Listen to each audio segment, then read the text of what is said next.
Hello again, welcome back to the Spirit of Watercolor.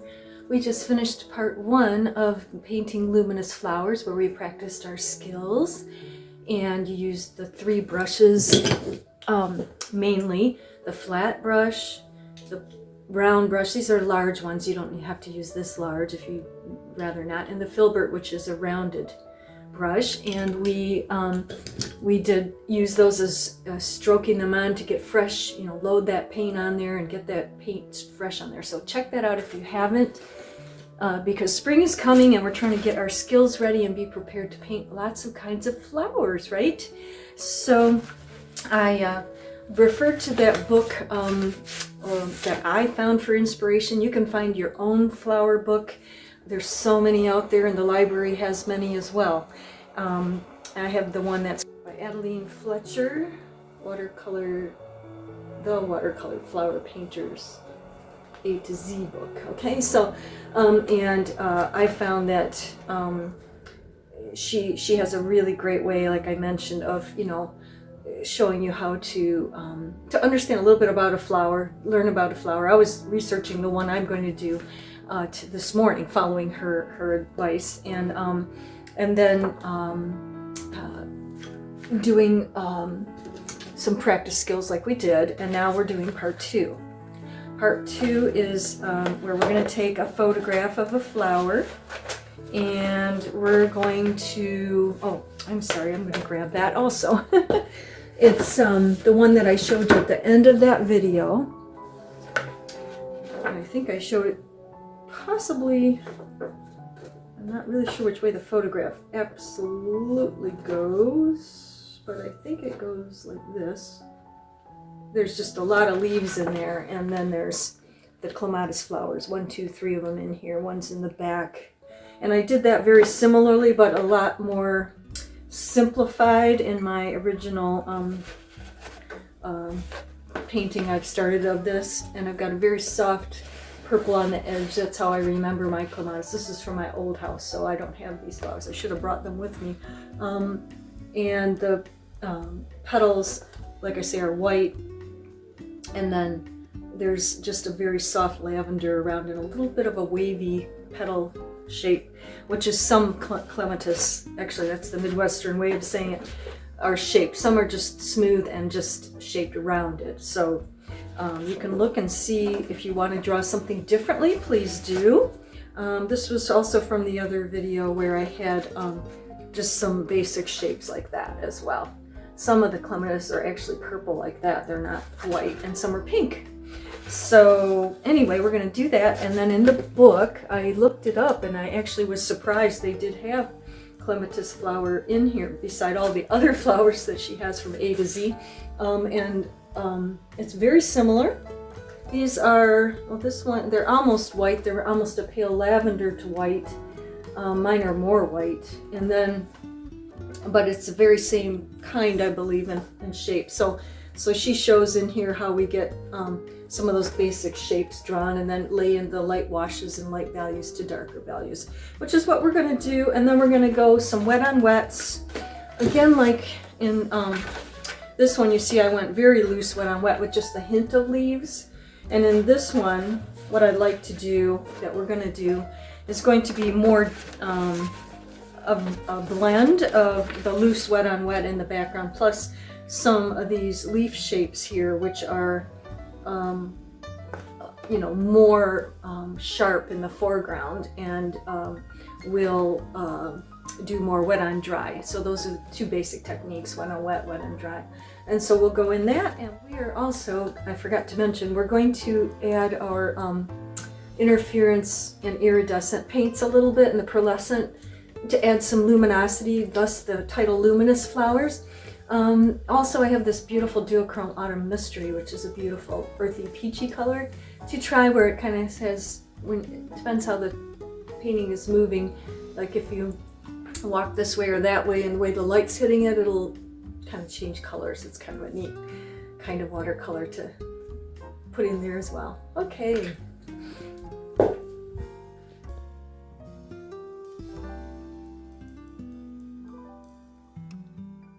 Okay, so to draw, I'm not going to draw this whole thing on tape for you, because that drawing is a whole another skill, but we can at least get, and we don't need all of the, you know, detailed drawing for our watercolors anyways, right? But in doing this, you could draw it as a horizontal or a vertical.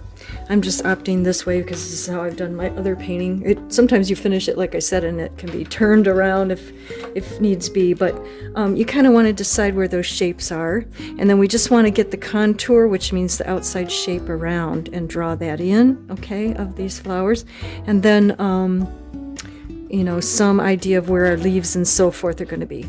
When we're new at this, and even as I'm not new at this anymore, I don't always feel like it's artistic license. I can change, you know, where things are on my paper if it makes sense to me. Like if that's too large, okay, then I'll make it, you know, I can erase it, make it smaller, or I can, you know, but I can change things at will here. And you know, I'm just going to get some of these basic shapes in, and then I can sort of detail in the waviness of the leaf and so forth here. I don't think my face is in there at this time. So yeah, we have these beautiful clematis leaves. This one has one going kind of over here, like so. Okay, and you know, I'm going to try to get this completely centered into my page here. Again, I want my basic shapes, and I'll come in with that little bit more if I wish, a little bit more feathering of the line here if I wish, and then I can erase that, or I can put it in however you choose. And some clematis don't even have that waviness of the petal, which is very beautiful actually. I really do like it, and adds some character to these gorgeous flowers, right? Okay, so yeah, so we're, you know, starting to put the shapes in, and I'm gonna, you know, do wet on wets in the background as well as some of these when it dries.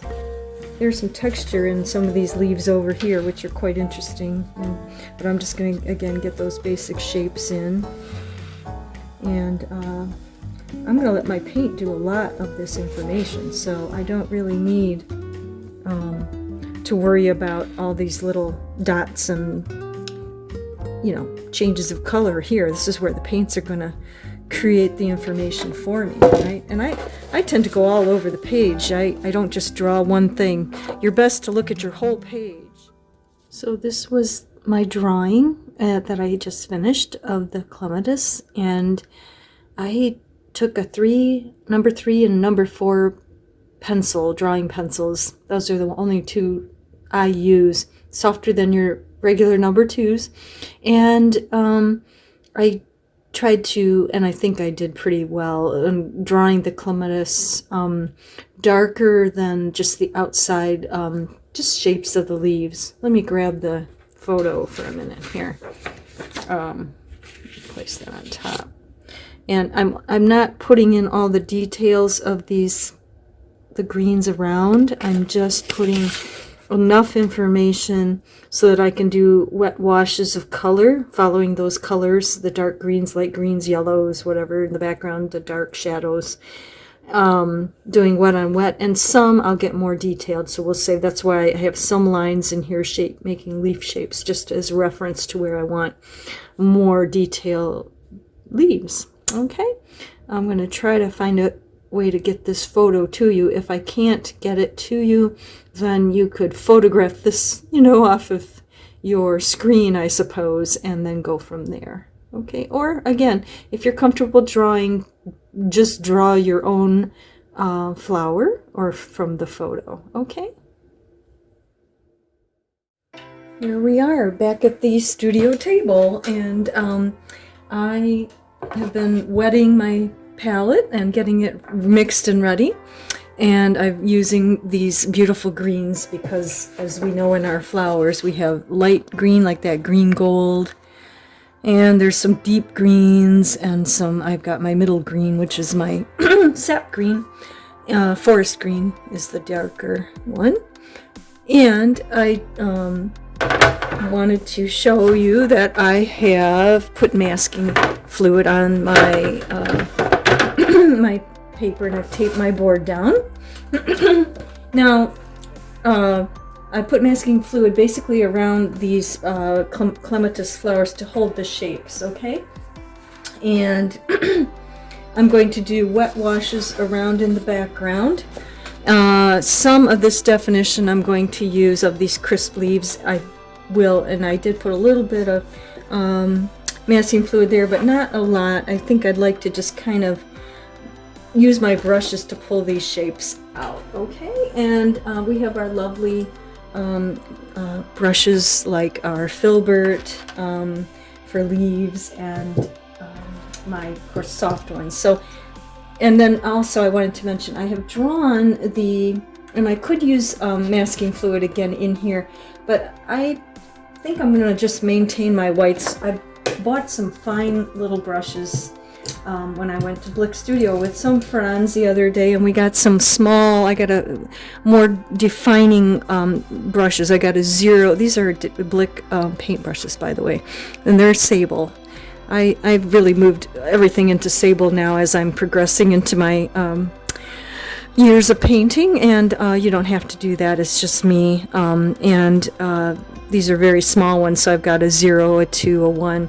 So I can come in and just, bring in some of the color around the little center parts of the flower there, okay?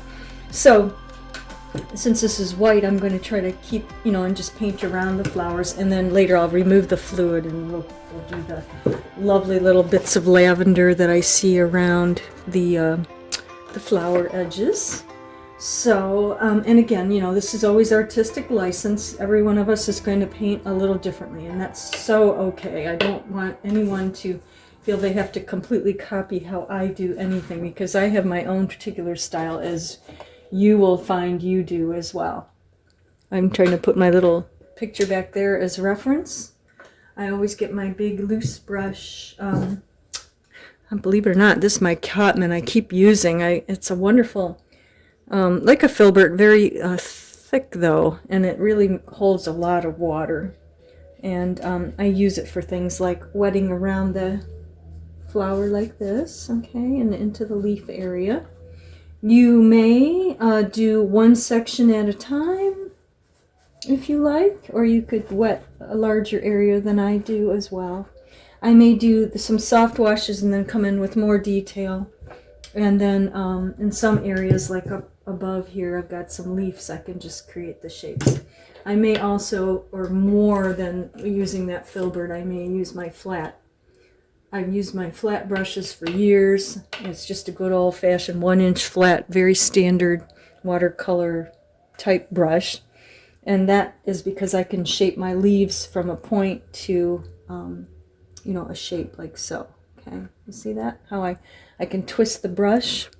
So we're going to, and I'm sorry, I still have to figure out how to not have my, for camera use, I've got my palette over there and it seems to be wobbly and shaky, and I'll have to figure out how to stabilize that. So I've got my nice big Pike palette again, and I've got these beautiful pale colors of which I'm going to want to come in with. Make sure these brushes are nice and wet, and I will try to keep my face out. And of course, if I want to do the wet on, I'm doing wet into wet inside of this leaf area, right? But you can also just do that as you wish, and so that this is wet on dry around, so that it won't like move out of that area. Okay, a little bit of wet into wet in here. Okay, I can add more colors into this if I decide. Okay, we'll see. Everything I do is, let's see what the paints are gonna do. That's just my style again. Okay, I'm bringing a little bit more colors into this now, this leaf. Okay, so this is just showing you how in some of these I'll just put in the leaves and so forth. Always have my paper towel handy because I see some wet. I don't know exactly what that is. And then over here where I've wet the whole area, I did put a little masking fluid in, so I can just come in some wet into wets down there. And so, where the whole area is wet, it will be, just colors moving around. Remember our variegated wash? I know people like that one. I have a lot of people have watched that, and but I'm just thinking, well, where can I put in some of the nice darker values around here, and let the wet on wet do its wonderful thing, you know, where it just moves and bleeds in there. I don't think I have as much of that dark out as I'd like. There's some little brown dot in there, and I'm just leaving it. Like I say, I hate to take paint out of my palette and, you know, waste it or whatnot, you know. It's just a shame to do. That's much darker. I did notice that I had just a little bit of it into that leaf, which I don't know if it matters, but I'm going to smooth it out. Okay. And then I'm always carrying 2 brushes in my hands. I paint like that because, you know, one brush does one thing, like if I'm laying in the wash like that, right? Or the other one might be clear, and then I can just make the paints flow in the way or directions I want. Remember that my board is on a slant here, going down 30 degrees, so that the paints can do their gravity thing, okay? Can you still see my palette over there? Yeah. So yeah, we're just kind of going in around the flowers now. I'm looking for where the darks are around them, okay, and bringing that in. I go back and forth. That's really my style of wet on wet and wet on dry. I may come in like that, and it was wet, so it's kind of moving out there. But I also want to mention when we're painting into this background that, you know, I can still keep whites. I don't see any whites back there. Those leaves are pretty much green and green and green. However, I may want to and opt to just do some really loosey-goosey things with the paints, and that's totally okay too. Okay. And it may change from what's actually on that photograph back there, and because I'm doing what watercolor does, not what the great creator did outside, right? You know, we have this freedom as artists to, you know, have our impression of what we see and take it, you know, further to our own impression, our own what outside has inspired us to create what we're going to create. Okay. Here it's very interesting. I may just take that and I kind of want to move that around a little bit more. And again, you know, if I do just want to do just a complete wash of color like this, I can do that. And then when it dries, I can lay over other washes of darker leaves or lighter leaves around. Okay, that's just another way of doing that. See, I see more leaves over here. And also my varying of values creates more interest in this painting as well. And can be getting lighter up at the top maybe too. Okay. So again, you see that one over there, which was much more detailed, and I may do a few more of those in here.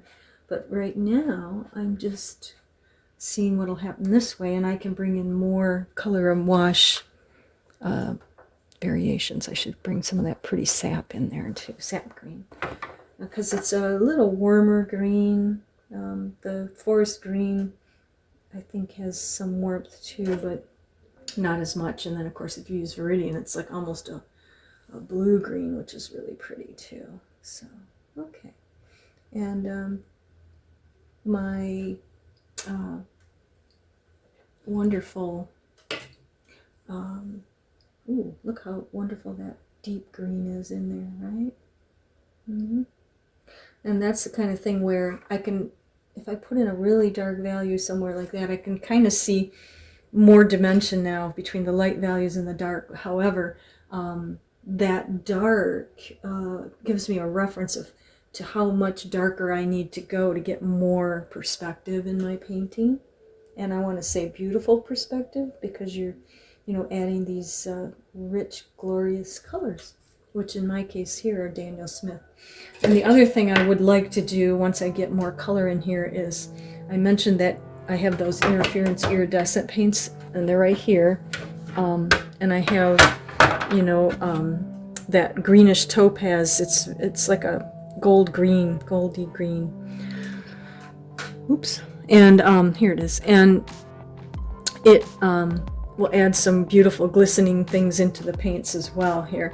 And then I have the interference copper, which could do something beautiful, and maybe the texture of some of the leaves and things back there. And then I have, of course, this autumn mystery, which is a warm sort of peachy color. Where could we put that? I don't know, maybe in the centers of the flowers. It's, again, I'm being creative and using what I have. I haven't bought, I was going to buy more of those interference paints recently, and I haven't been able to figure out which ones yet. I'm studying them and seeing where they might actually add to my work, but at the moment I haven't really found, you know, what I want to do with new colors yet, and I know what these colors do, so too many can sometimes be overwhelming when you're using something different than you have used in the past. So the luminescent paints are very different, very subtle, but certainly adding something interesting in. So yeah, so you know, you can see some beautiful things are already starting there. I'm going to continue now, maybe a little more, getting more in here, and I'll try to decide where can we put in some of that beautiful topaz and some of those luminescence back into our background. Okay, I'm going to probably add some more wash up here. One brush. My flat will do it. This flat brush will do anything. I must say, of all the things people tell you to buy in brushes, I can tell you that these flats are just ultra versatile. Oh, my face is not. They're ultra versatile. And I'm just going to get in with more water so I have more wet on wet options here, avoiding my flowers. This one big leaf is awfully big, and it may have to change because that's what I said when I drew it. It was a big leaf I made there. I don't even know if I needed it that big. So we'll see. Might be able to make it into two. Okay, let's bring in some more colors here. Yeah. And I think what we'll do is I'll come back, because you may not want to watch me go through this whole thing with the color. I don't know. But you can watch me and just see what I do too. And that's kind of learning just by watching, observing someone who demonstrate, right?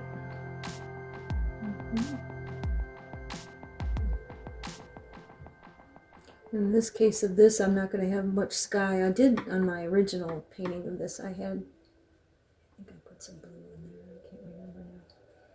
But this one, I just want to really look at these wonderful greens. See what can we create here with that. I'm trying to avoid my 3 flowers. I may or may not succeed because I get going with these colors.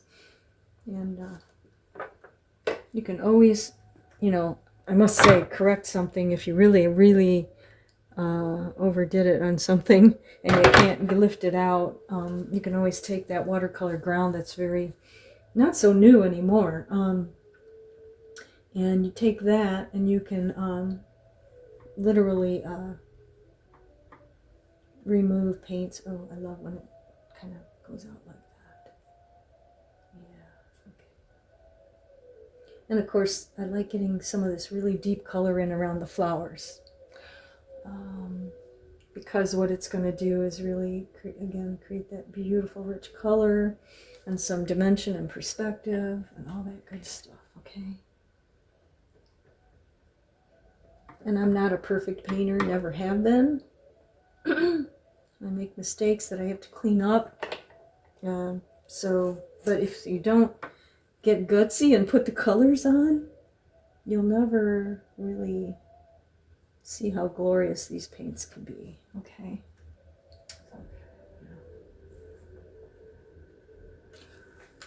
Looking at my picture and seeing where I want some whites and darks. But these wet on wets that are just kind of bleeding, that's what I love about watercolors. I want to get some of the lighter greens in there too, not just these deeps, but they are certainly gorgeous. I'm going to actually come in where that leaf is and just bring that in. It looks like my paint is a different color now. Perhaps I grabbed a different brush. I used several brushes at a time, so. And I just set them up on my, I don't know if I ever showed that. I set them up on my water bottles over here. Where, can you see those? Right here, yeah. And I just set them like that up there with the paint on them until I can get back to them, you know. So yeah, isn't this fun? And isn't it so pretty, right? While the paints are, you know, drying, you still got time, you know, or I'm sorry, while the paper's drying, it's been wet, there's still time, you know, to come in for quite a while and put in your wet paints. These little leafies up there that might take a light hint of green on them, and then later we can add details in and darks around, but just getting that green in all around is really nice. Okay. Green is a very staining color, by the way. Okay, I suppose you may hear my husband playing guitar upstairs. I don't know if it is a different kind of music than you're used to me having on when I'm painting. But at about 4:30 in the afternoon, after he's worked all day on the computer, he gets out his beloved guitar and he gets playing. And it's really nice. More sap, please. Oh my. Yeah. See how I load those palettes? I actually could load them even more. I always say don't be shy to do that. Please don't, because, oh my gosh, right. Okay, is there darks over on that side? I do general washes, you know, it's not, like I said, it's, you know, where they dry, you know, I'm going to say there's a leaf there, you know, or not, you know, and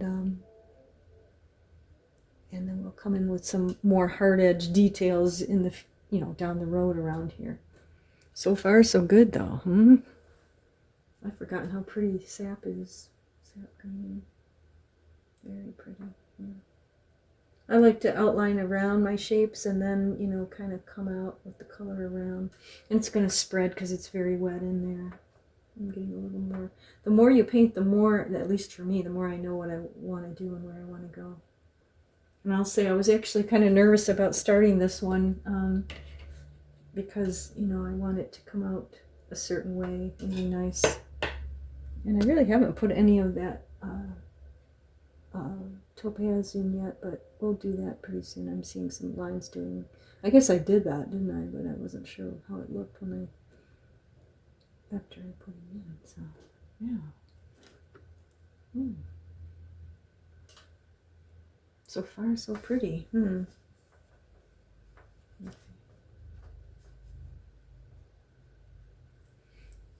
I love the fresh look of watercolors, you know, where it's not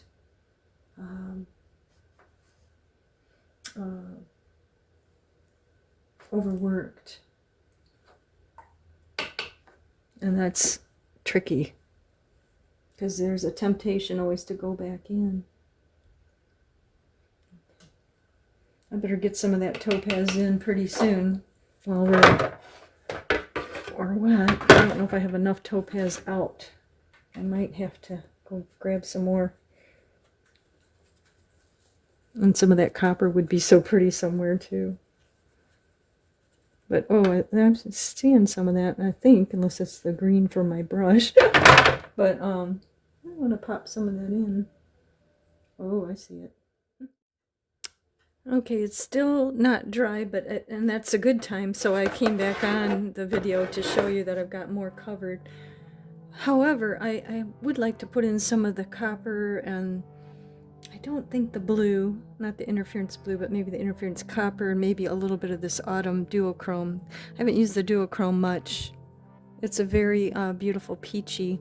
I did put it in a brand new color I bought here, and I may do more. It's beautiful. It's called Quinacridone Sienna, so it's actually a blend of 3 colors. Let me do that first because I want to, compositionally, I want to make sure I've got this color around, not just on one corner. I've got a little over there. So while it's still wet, I'm going to pop in a little more of that beautiful Quin Sienna. It's really vibrant. It's got some Quin Coral mixed into it. I don't usually buy paints that have colors already in there. I'm gonna put this, oh, I don't know, where it's wet. Add some of a pop of beautiful color in here and there. And it doesn't have to be a lot, but just enough to kind of unify the piece a little. I've talked about that before, that, you know, one side of your painting can look like one thing and then the other doesn't look like they're the same, you know, part of the same painting. So I like to kind of bring in, they say, you know, red, if you put a little red, then people's eye will go around. This is a little tip that you should think about, right? Okay, I have a little in there, and there's, we need to put in, it's starting to dry pretty good, so I want to bring in just a little more, of that, and then it's going to be a little washed out, which is good, a little less value up here. Maybe dot a few in there. And then I was going to see what could happen with that duochrome into that sienna, because they're a very similar color also. So is this coppery color here, so that might do some interesting things in there as well. So now I'm popping some of that into my, can you see that? Popping that into this here. Oop, not the topaz, I already did that. So we're popping in a little bit of this beautiful over top and into this is the interference, into some of the wets that are still left. A lot of this is dried already. We'll go back in and detail out some of the green gold leaves and stuff like that later. But right now I'm just trying to get some of that luminescent shimmer stuff in, because we are enjoying that, aren't we? And I am very much. Oh, the duochrome's way over here. Again, there's not probably, well, there's enough on here for me to add it into the background here. Let's see. Ooh. And it's just a lovely, duochromes will actually, when you kind of tip the painting back and forth, it has more than one color in it, 2 or sometimes 3, and it'll do some interesting things too. I'm going to pop it even into my greens, why not? Because you might really see it in these dark areas. Just bringing in some luminescent beauty here. Okay, I'm gonna use that up. I'll get more out. I need a lot more out. Okay, so as I've been going into it more and more, as it's this painting is, oh, it gets a light there. Okay, as this painting is setting up and drying, sorry. You can see that I've added more of the, well, actually I've added more Quin Burnt Orange up there, which is a little different than the Quin Sienna, but pretty close, but a little variation. And then I've added those interference colors, and I keep going in with more and more of the darks around. I want to just say that when you look at a painting, you need to kind of stand up, and that was something my professor taught me, was stand up and look at this painting from a distance, because you need to see it as a whole. You know, don't get caught up in the little details right away. We'll do that toward the end, but I just wanted to get as much information in with these broad brush strokes and wet on wets, and I even tossed in a little salt. Okay, so I hope my lighting is good. It's like something is not as light as it should be in here. Anyway, that's kind of what's been going on. How exciting. Okay, I really might have to stop and let this dry. Let's see. I'm still detailing in some shadows, and I think we're getting there. I have added a little more darks, and I'm just bringing in with my small brush, just wet on dry now, bringing in, and I did a little more detail on those centers. I still have to work on that one. That one's in the background. So I think we're getting our painting down to the finishing wire here. Not sure what that wet spot is up here. I added something that's like a branch back here, which just kind of came up on its own. It wasn't in the photo, and it just made sense that I would bring it together as this sort of a branch behind, and then we have these leaves that are just sort of defining themselves nicely around the back. I'm letting the painting tell me where do you see, you know, leaves, and also I am kind of more or less following the flower shadows, because I realized that to make this accurately, you know, define how the flower is, the way the light's hitting it, I have to do that, which is a whole nother video. We'll do another time talking about how to, you know, where to put your shadows and so forth. That's down the road. It's a lot of videos out there about that kind of thing.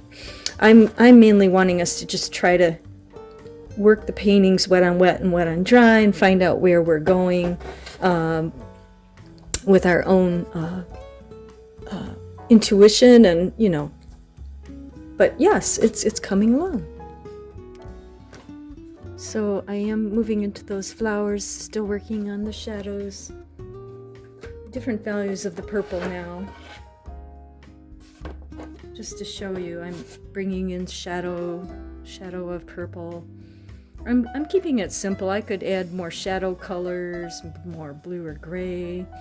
But for today, I think, and it's all artistic license, you know, I may just like to keep those in that purple range. And it's just enough information. And I kind of like how it's going. So, like I say, now I've got those little sort of yellow little stamen or stems, pistils, whatever they're called, we'll find out later. And then putting the purple, because the contrasting colors, see, that's something I just know from watercolor basics, will help pop those little yellowy shapes out.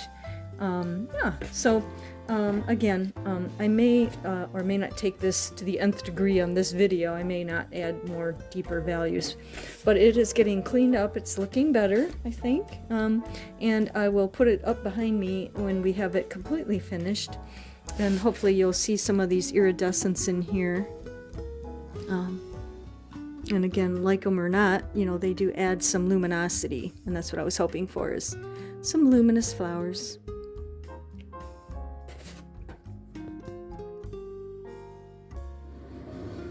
Okay, so I hope you enjoyed watching the demonstration of this floral painting. Of course, I had this photograph, as you know, and my interpretation of it, which could be, you know, different than yours, but and we use those luminescent paints right in the background. I keep going back in the details with the little brushes, and I brought in some whites into the flowers, just a little more to kind of pop them out a little more, and more shadow, a little more into them with the purple. The interference paints are back in there, some pearlescent shimmer, and the topaz in some of the leaves, and you'll see it better behind me, but I really wanted to just say that this was really fun. It was a bit of a new experience for me too, putting it into a landscape in the last videos, and then now into florals, and we could do it in other things, right? So I would like to know how you felt about this, and if you want to try it and are going to maybe accumulate some of these paints. I'm going to get a couple more, one more duochrome. I have one in the Autumn Mystery, and I'm going to get another, and then I'm going to get an iridescent one. I only have one of those. I don't want to get too many too fast. I like to learn about a paint, use it in a few different subjects like this. And, you know, you can do it the way you'd like, and it may be the way I'm suggesting, or your own way.